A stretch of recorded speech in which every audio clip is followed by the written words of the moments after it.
जय हिंद मेरे प्रिय साथियों। तो आज हम स्टार्ट करने वाले हैं अपना लाल किताब का सेट नंबर 3। तो देखिए किस तरीके से हम क्वेश्चंस करेंगे मैथ के। तो स्टार्ट करते हैं अपना पहला क्वेश्चन। तो देखिए हमारे पास है पहला क्वेश्चन, यदि 2x + 2 x + 3 प्लस में 8 बराबर 2x = 1 और x = 5, तो कह रहा है x का मान बताओ। और हमें ऑप्शंस दे रखे हैं 0, 2, 0, 3, 0, 1, 0, 4। अब ज़्यादातर क्या होता है, जो आर्मी के बच्चे होते हैं उनमें क्या है, एक्स वाले क्वेश्चन देख के ही डर पैदा हो जाता है उनके अंदर। तो मैं आप लोगों को एक बहुत आसान तरीका बताने जा रहा हूँ कि जब भी हमें एक्स का क्वेश्चन आए तो हमेशा ध्यान रखना ऑप्शंस को रख के करना है। बहुत ही इजी हो जाएगा आप लोगों के लिए करने के लिए। ठीक है भाई। तो देखिए किस तरीके से हमें एक्स की वैल्यू रखनी है। अब यहाँ पर देखो, जब भी दो ब्रैकेट यूज हो तो इसका मतलब उनके बीच में क्या है, गुना का निशान। अगर कुछ भी निशान नहीं है तो हम पहले x की जगह पे 2 रखते हैं, जहाँ जहाँ पर 2 है, सॉरी x है जहाँ पर, तो वहाँ पर हम 2 रखते हैं। और ये बराबर का निशान, इसका मतलब क्या है, x का मान जब मैं यहाँ पर कुछ रखूंगा तो कुछ ना कुछ वैल्यू आएगी इस पूरे पोर्शन की। ठीक है, और इधर भी कुछ ना कुछ वैल्यू आएगी, तो ये दोनों आपस में कैसे होनी चाहिए भैया, बराबर। तो हम पहले रखते हैं x की जगह पे 2, तो मैंने यहाँ पे 2 रखा और 2 ये गुना में पहले ही है, तो 2 दूनी 4, 4 और 2 ये वाला पोर्शन कितना हो गया भाई, 6। और यहाँ पे मैंने 2 रखा, 3 ये 5, इन दोनों के बीच में गुना हो जाएगा। देखो भाई x की जगह पे 2 रखा, जमा के 3, तो ये 5 और जमा में 8 है ये, तो 6 पंजे 30 और 8 कितना हो गया भाई, 38। अब मैं यहाँ पर 2 रखता हूँ, तो 2 दूनी 4 और 1 5 गुना में, फिर यहाँ पर रखता हूँ मैं 2, 2 और 5 कितना हो गया 7, 5 के साथ की गुना करी 35। क्या 38 और 35 आपस में बराबर है, नहीं है, तो इसलिए हमारा ऑप्शन 2 जो है वो क्या हो जाएगा, गलत। तो देखिए अब हम नेक्स्ट ऑप्शन रखते हैं यहाँ पर, ऑप्शन नंबर 3। तो 3 दूनी 6 और 2 कितना हो गया भाई 8, और 3 यहाँ पर रखा मैंने, 3 जमा के यही है, तो कितना हो जाएगा 6, और जमा में ये 8 है, तो ये 8, 8 6 48 और 8 कितना हो गया हमारे पास 56। तो ये वाले जो पोर्शन होगा इसका आंसर वाला आया जो हमारे पास वो है 56। इधर हम रख के देखेंगे 3 ही, तो 3 दूनी 6 भाई, x की जगह पे 3 रखेंगे हम, तो 3 दूनी 6 और 1 7, और गुना में इस x की जगह पे फिर 3 रखा, 3 1 3 जमा 5 कितना होगा भाई 8, तो 7 फिर 8 की गुना करेंगे तो 56। तो देखो ये भी 56 है और इधर भी 56 है हमारे पास, तो इसका मतलब दोनों वैल्यूज क्या हो गई, बराबर आ गई। तो इसका मतलब हमारे पास जो ऑप्शन बी है वो क्या हो जाएगा 3। तो x बराबर जो 3 है वही क्या होगा हमारे पास, सही आंसर होगा। ठीक है भाई। तो इस तरीके से हम जो x वाले क्वेश्चन है जो उनको हम ऐसे करेंगे। तो आइए देखते हैं हम next question number 2।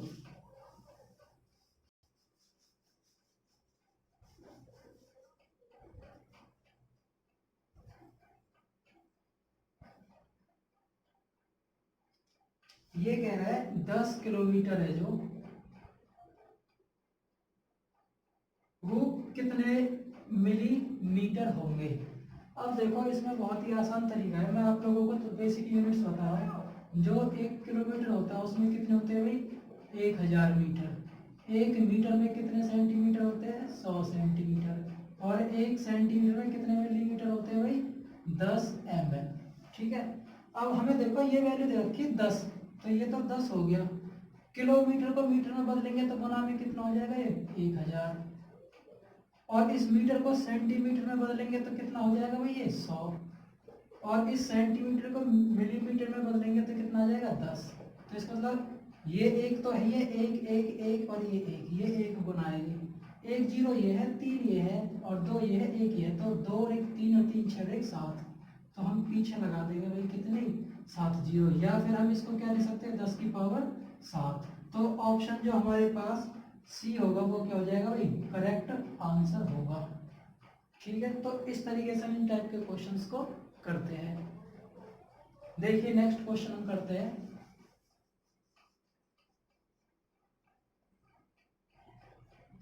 Question number 3 है, कि एक विद्यार्थी है वो क्या करता है 60 अंक प्राप्त करता है और 20 अंकों से वो क्या होता है भाई फेल हो जाता है।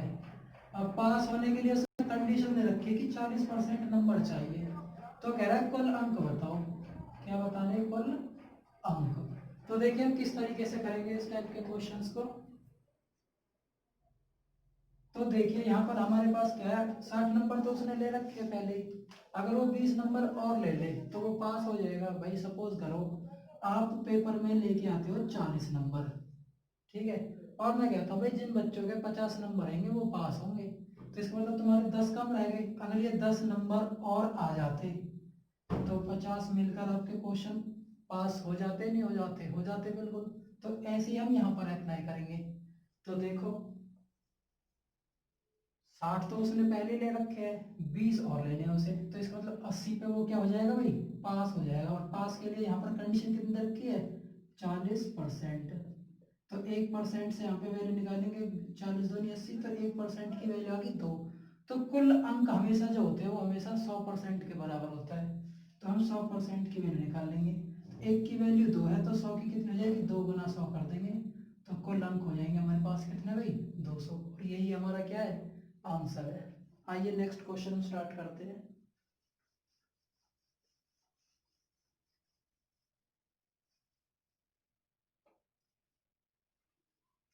ये कह रहा है 4 तथा 16 का मध्य। तो देखिए मध्य निकालने का सूत्र होता है हमारे पास अंडर रूट में a गुना b। तो a कितना है हमारे पास 4 गुना में b कितना है 16 और पूरे लगा देंगे वर्गमूल। तो 16 गुना 4 करेंगे तो वर्गमूल कितना हो गया भाई 64, और 64 कितने का होता है भाई 8 का वर्गमान। तो हमारे पास आंसर आ जाएगा कितना भाई 8। तो नेक्स्ट क्वेश्चन हम स्टार्ट करते हैं। देखिए हमारे पास क्वेश्चन दे रखा है 0.014 गुना में 0.0064, इनका मान बताना कितना होगा। तो देखो भाई हम ये 0 0 हम भूल जाते हैं कुछ टाइम के लिए, तो हम सीधा नंबर याद रखते हैं। हमारे पास 14 है और कितना है 64 है। गुना करते हैं 14 चौका 56 का 6 हासिल 5, 14 6 84 और 5 कितने हो गए भाई 89। अब देखो हमारे पास जब 14 के 64 की गुना करते हैं तो 896 आएगा। तो अब हमारे ऊपर डिपेंड करता है कि भाई अब ये पॉइंट है जो इनका हम क्या करें। तो पॉइंट हम गिने थे, पॉइंट के बाद इधर कितनी संख्या है 1 2 3 4, और इधर कितनी हुई हमारे पास 1 2 3 4 इधर थी भैया हमारे पास और 3 इधर है, तो टोटल बन गए 7 अंक। तो 7 अंक हम गिनते हुए हमारे पास तो 3 है, तो 7 कंप्लीट करने के लिए हम क्या करेंगे इन पे अपनी तरफ से 0 मान लेंगे। तो 1 2 3, अब जितनी कम पड़ गई उतने 0 लगा देंगे, मतलब 4 0 और कम पड़ गई हमारे पास। तो 3 4 5 6 7, अब यहाँ पर पॉइंट लगा के आगे 0 लिख देंगे, या मत भी लिखो इससे कोई फर्क नहीं पड़ता। तो ये हमारे पास क्या आ जाएगा आंसर आ जाएगा। तो नेक्स्ट क्वेश्चन देखिए मैं इसी पर बता देता हूँ आपको। X square minus 4x minus 12 बराबर 0 है, तो इसके मान निकालने। तो देखो मैंने पिछला जो सेशन था पार्ट नंबर 2, तो उसमें भी मैंने आपको बताया था कि जब भी एक्स स्क्वायर के आगे कोई कोफिशिएंट नहीं होता है तो हम कांस्टेंट नंबर को लेते हैं और उसको हम देखते हैं किस किस के पहाड़े में वो आता है। तो 12 हमने देखा भाई, एक तो 1 गुना 12 हो गया, 1 2 गुना 6 हो गया, 1 3 गुना 4 हो गया, और 4 गुना 3 6 गुना 2 और 12 गुना 1, उल्टा यही हो जाएगा रिपीट। अब हमें इनमें से एक ऐसे दो पेयर ढूंढने हैं या सिलेक्ट करने हैं जिनमें हम जोड़े या घटा करें थे 4 आए। तो 3 में 4 जोड़ दो या घटा दूं तो नहीं आएगा मेरे पास, ये रिजेक्ट हो जाएगा और ये भी रिजेक्ट हो जाएगा। तो हमारे पास बचा 2 और 6। अब देखो मेरे पास आया भाई 6 और 2। अब यहाँ पर हमें क्या करना है, देखो बड़ी यहाँ पर माइनस का निशान आ रहा है, तो बड़ी संख्या माइनस की लेनी पड़ेगी हमें, तो इसलिए मैंने ये माइनस की ले ली, और ये संख्या क्या लेनी पड़ेगी प्लस की। भाई 6 में से 2 घटाएंगे जब भी तो 4 बचेंगे। अब यहाँ पर माइनस का निशान है तो इसका मतलब क्या है बड़ा साइन माइनस का लेना पड़ेगा, छोटी संख्या प्लस की। अब इनके साथ हम क्या लगा देते हैं एक्स, बाकी जो संख्या बची वो सेम टू सेम। अब हम क्या करते हैं यहाँ से कॉमन ले लेते हैं, यहाँ पर भी एक्स और यहाँ पर भी एक्स है, तो एक्स कॉमन लिया, एक्स माइनस 6, यहाँ से 2 कॉमन ले लिया और ये यहाँ पर भी एक्स माइनस 6। तो यहाँ पर हम देखते हैं इस टाइप से, तो मैंने बताया था सेम गुणनखंड होनी चाहिए, तो एक्स माइनस 6 एक तो ये फैक्टर बन गया, और ये जो बच गया ये x और ये जमा के दो, ये तो हमारे पास ये आंसर आ जाएगा गुणनखंड करने के लिए। तो देखते हैं हम नेक्स्ट क्वेश्चन। देखो ये कह रहा है एक अधिक कोणीय त्रिभुज के दोनों छोटे कोणों का योग कितना होता है। तो देखो अधिक कोण, इसका मैं आप लोगों को कंसेप्ट बताता हूँ। जो त्रिभुज होता है ये हमारा तीन प्रकार से होता है, समकोण, न्यून कोण और अधिक कोण। यहाँ पर समझो ये बहुत ही इंपॉर्टेंट है, और जो आर्मी का जो पेपर होता है जीडी और ट्रेडमैन का, उसमें इन तीनों में से हर बार एक ना एक क्वेश्चन आता ही है जरूर। तो समकोण क्या होता है, जहां पर कोण कितने के हो, 90 के बराबर हो। न्यून कोण क्या होता है, जहां पर 90 डिग्री से क्या है, कम। यहाँ पे मैं ब्रैकेट में लिख देता हूँ 90 डिग्री से कम। अधिक कोण क्या होता है, ग्रेटर देन 90 डिग्री, मतलब 90 से अधिक। तो ये यहाँ पर रखना है। अब देखो यहाँ पर जो क्वेश्चन हम आते हैं, तो अधिक कोण त्रिभुज के दोनों कोण छोटे कोणों के योग का कितना होगा। तो हमेशा ध्यान रखना, सपोज करो मैंने अधिक कोण ले लिया, ये ले लिया भाई मैंने 91 डिग्री। अधिक कोण क्या होता है, जो 90 से ज्यादा हो लेकिन 180 से कम हो। तो मैंने 91 ले लिया, त्रिभुज के तीनों कोणों का योग कितना होता है, 180। एक कोण 91 डिग्री का, तो दूसरा कितने का बचेगा भाई, 89 डिग्री का। तो ये हमेशा क्या हुआ, लेस देन 90 आया। बाकी के जो दो कोण होंगे, ये वाले और ये वाले, वो हमेशा 90 से क्या होंगे, कम होंगे।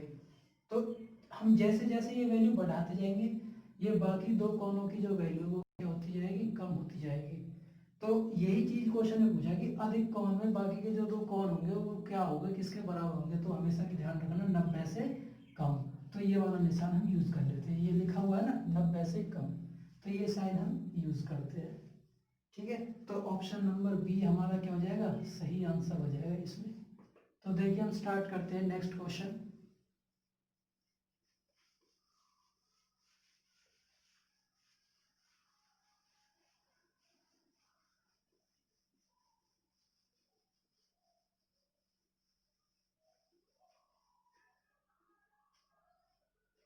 ये कह रहा है क्वेश्चन में 2x 3y जमा में 2 और x जमा के 2y घटा के 2, इनको योग करना है। ठीक है भाई, इनको क्या करना है, हमें योग करना है। तो इसका मतलब योग का मतलब क्या होता है भाई, जमा करना है। तो जोड़ दो भाई, 2x 3y जमा के 2 और x जमा के 2y घटा के 2, बीच में क्या लगा देंगे, प्लस का निशान। अब देखो ये भी x और ये भी x, दोनों जुड़ जाएंगे, तो 2x और x कितना हो गया भाई, 3x। 3y और 2y, तो ये कितने हो जाएंगे भाई, 5y। ये जमा के दो, ये घटा के दो, दो में से दो जाएंगे तो क्या बच जाएगा, 0, कुछ नहीं आएगा तो हम उसको लिखेंगे नहीं। तो यही हमारे पास क्या बच गया भाई, आंसर 3x जमा के 5y। तो आइए हम स्टार्ट करते हैं नेक्स्ट क्वेश्चन। ये कह रहा है एक पिता अपने पुत्र से 20 वर्ष बड़ा है, 5 साल बाद पिता की आयु पुत्र की आयु की क्या हो जाती है भाई, दुगनी हो जाती है। तो कह रहा है पिता पुत्र की आयु क्रम से क्या होगी। तो देखिए आयु वाले जो क्वेश्चन होते हैं, मैं आप लोगों को बहुत ही इजी ट्रिक बता रहा हूँ कि हमेशा ऑप्शन से करो। ठीक है, तो हमारा जो पहला तरीका जो होगा वो होगा डायरेक्ट ऑप्शंस को पकड़कर हिट एंड ट्रायल मेथड लगा के। अगर हमें ऑप्शन से नहीं समझ में आता है तो हम फिर क्या उसका बेसिक कंसेप्ट में समझेंगे। ठीक है, तो मैं दोनों तरीके ही आप लोगों को बताता हूँ। तो देखिए पहले तो मैं आपको बता रहा हूँ बाय ऑप्शन। तो देखिए हमें पहला ऑप्शन दे रखा है यहाँ पर 25 10, दूसरा ऑप्शन दे रखा हमें 40 15, सी ऑप्शन दे रखा है हमें 35 17 और डी ऑप्शन दे रखा है हमें भाई 35 15। ये कह रहा है जो पिता है वो पुत्र से क्या है भाई 20 ज्यादा है।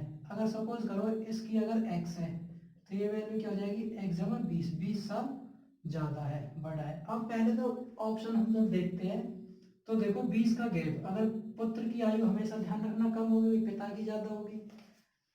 अगर पुत्र की 10 साल है तो पिता की 20 साल ज्यादा है, तो ये वैल्यू कितनी होगी 30। हमें ऑप्शन में कितनी दे रखी है 25, इसका मतलब ऑप्शन क्या हो जाएगा गलत। इनमें भी 20 का गैप होना चाहिए, 15 और 20 कितने होते हैं 35, ये ऑप्शन भी गलत। 17 में मैं 20 ऐड करता हूँ तो कितना होगा भाई 37, ये ऑप्शन भी गलत। 15 में मैंने 20 ऐड किया तो 35 आया ये वाला, और यही ऑप्शन हमें ऑप्शन डी दे रखा, तो ये तो हो गया डायरेक्ट ऑप्शन से। अब हम बात करते हैं एक्स के अकॉर्डिंग। अब इसमें देखो हम कंडीशन सेटिस्फाई करते हैं, सेकंड है जो, वो क्या कह रहा है 5 साल बाद। भाई अभी फिलहाल कितना है पुत्र 20 साल का, 15 साल का, 5 साल बाद कितना हो जाएगा 20, तो पिता की भी तो आयु 5 साल बढ़ेगी, तो ये कितना हो जाएगा 35 से 5 जुड़ेगा तो 40। अब कह रहा है ये दुगना है, क्या 20 का दुगना 40 होता है, तो होता है। तो ये जो हमने ऑप्शन देखा था हिट एंड ट्रायल मेथड से, वो क्या है बिल्कुल एग्जैक्ट सही आंसर है। अब बात आती है हमारे पास दूसरा तरीका है जो बेसिक कंसेप्ट से। तो हम क्या करते हैं यहाँ पर पुत्र की हमने x मान लिया, पिता की क्या हो गई 20 साल ज्यादा है तो x प्लस 20। अब 5 साल बाद हमने देखी तो 5 साल बाद दोनों की बढ़ेगी, तो पुत्र की जो आयु है वो क्या हो जाएगी x, तो है ये 5 साल और जुड़ जाएगी, तो ऐसी पिता की x जमा 20 तो है ही है, इसमें 5 और जुड़ जाएगी, तो ये कितनी हो जाएगी हमारे पास 25। भाई 20 में 5 और जुड़ेंगे 25 5 साल बाद।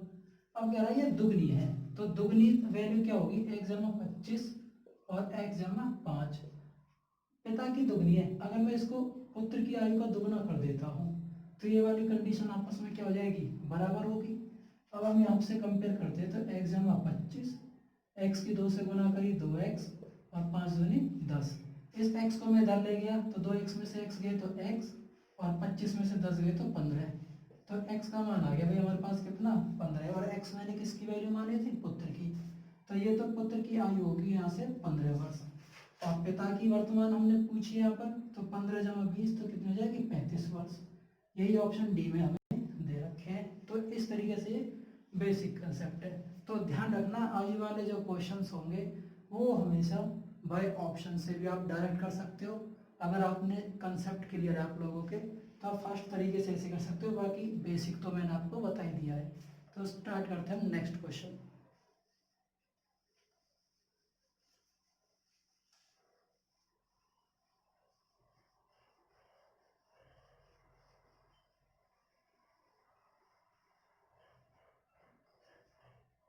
अब देखो नेक्स्ट क्वेश्चन है जो वो भी आयु वाले के ऊपर ही है। ये कह रहा है अजय और विजय, तो इसको हम करते हैं लड़ाई मेथड से। ठीक है भाई, तो ये लड़ाई मेथड क्या होता है ये आप लोगों को मैं बताता हूँ।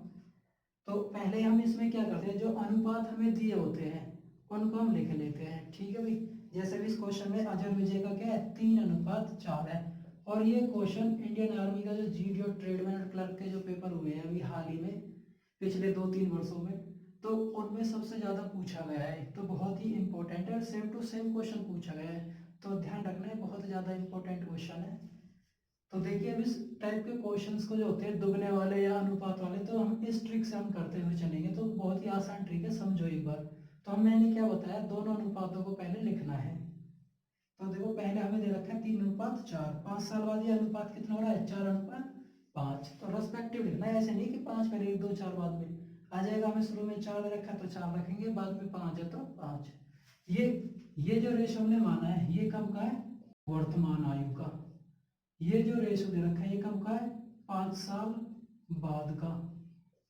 तो देखिए हम क्या करते हैं, जो लड़ाई मेथड है क्या करते हैं पहले की दूसरे से लड़ाई करवा देते हैं, ऐसे 3 पंजे 15, कितना आया भाई हमारे पास 15, और 4 चौक 16, तो 15 में से 16 घटा दो तो कितना बचेगा हमारे पास 1।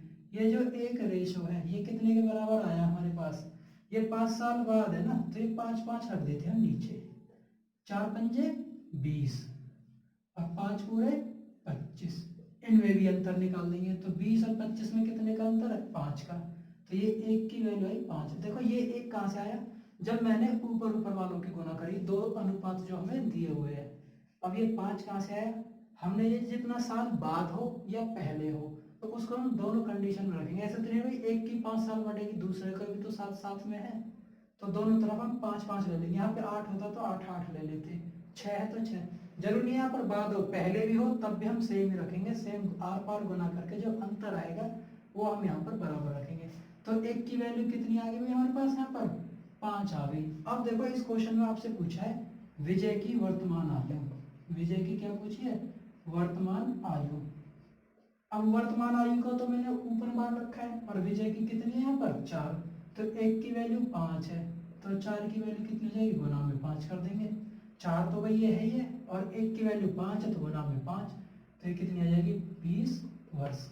ये हमारा क्या है, लड़ाई कंसेप्ट है। इस तरीके से हम थोड़ा तेज तरीके से हम करना सीख जाएंगे। ठीक है भाई, तो नेक्स्ट क्वेश्चन देखते हैं हम।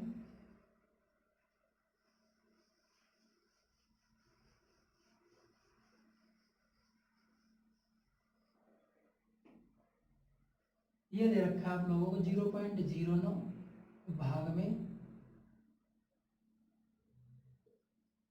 0.0004 का मान क्या है। ये जो क्वेश्चन है क्लर्क में कई बार पूछ लिया गया है। तो देखिए हम कैसे करेंगे इस टाइप के क्वेश्चंस को। तो हम पॉइंट के बाद क्या करते हैं, जो वर्गमूल होता है उसमें हम जोड़ा बना के चलते हैं 2 का। तो पॉइंट के बाद इसमें कितना जोड़ा बन रहा है भाई 1, और इसमें कितने जोड़े बन रहे हैं 2। अब हमें पता है कि जो 9 है वो कितने का वर्ग होता है, वर्गमूल होता है भाई 3 का। अब भाग का मतलब क्या है, बटे में। और जो 4 है वो कितने का होता है 2 का। अब इसमें एक जोड़ा बना तो एक अंक छोड़ के पॉइंट लगा देंगे।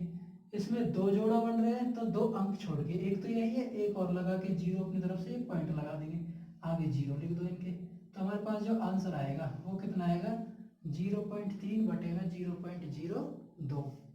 देखते हैं नेक्स्ट क्वेश्चन। ये कह रहा है इस श्रेणी को पूरा करना है। 8 दे रखा है, 27 दे रखा है, 64 है, 125 है, 216 है, 343 है। तो आगे क्या है, एक्चुअल में जो ये क्वेश्चन है ये किसका है भाई, रीजनिंग का है। ठीक है, तो मैं आप लोगों को बता देता हूँ। ये हमारे पास 2 का घन है, ये 3 का घन है, ये 4 का घन है, ये 5 का घन है, ये 6 का घन है, ये 7 का घन है। कंटिन्यूटी में चल रहा है यहाँ पर। तो आगे कितना आएगा भाई 8 का घन, और 8 का घन कितना होता है 512, और यही हमारा क्या भाई आंसर होगा। नेक्स्ट क्वेश्चन देखो, ये बहुत ही अच्छा क्वेश्चन है और क्लर्क के अंदर कई बार पूछ लिया गया है।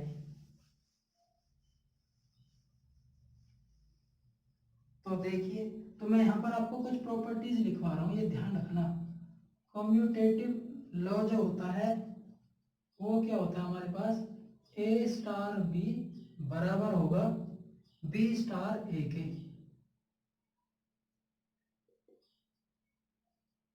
इसके बाद हमारे पास आता है एसोसिएटिव लॉ। ठीक है भाई, एसोसिएटिव लॉ क्या होता है हमारे पास, ए स्टार बी स्टार सी बराबर होगा ए स्टार बी स्टार सी। ठीक है भाई, तो इस तरीके से ध्यान रखना, ये हमारे पास होता है एसोसिएटिव लॉ जो कि आपके क्वेश्चन में पूछा गया है। और तीसरा जो हमारे पास होता है वो होता है मल्टीप्लिकेटिव आइडेंटिटी।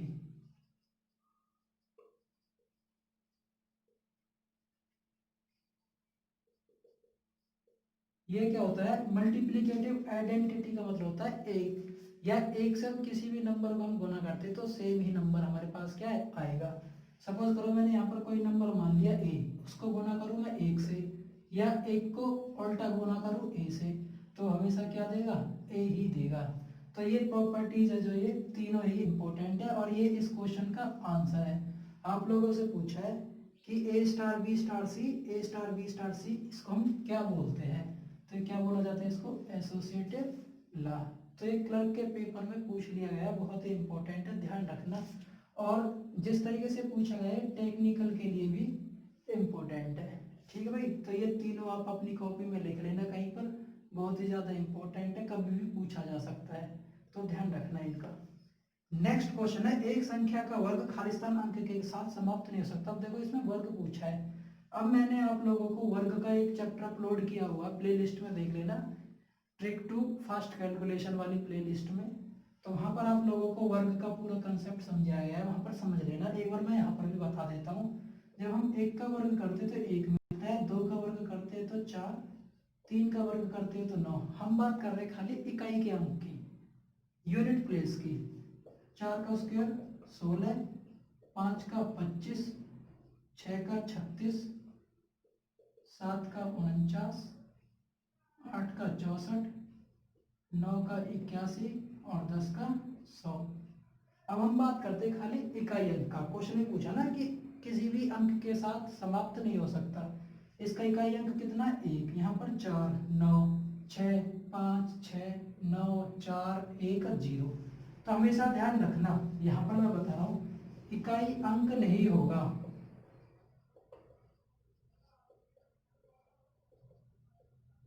वर्ग करने पर। ठीक है भाई, ये ध्यान रखना। इकाई अंक कभी भी नहीं हो सकता किसी भी संख्या का जब हम वर्ग करते हैं। क्या क्या नहीं हो सकता? 1, 2, 3, 7 और 8। देखो इसमें कहीं पर भी इकाई अंक 2 आ रहा हो, 3 आ रहा हो, 7 या 8 आ रहा हो, तो ये ध्यान रखना। अगर ऑप्शन में इनमें से कोई सा भी एक मान आ जाता है तो आपका क्या होगा? करेक्ट आंसर होगा। इसमें ऑप्शन में देखो हमें दे रखे 6 भी देखो हमारे पास आया हुआ है, 5 भी हमारे पास आया हुआ है, 4 भी, 3 नहीं आया हुआ। तो 3 देखो यहाँ पर इस लिस्ट में मैंने लिखवा रखा, तो ये इसका क्या होगा? करेक्ट आंसर होगा। अब देखिए नेक्स्ट क्वेश्चन हम करते हैं।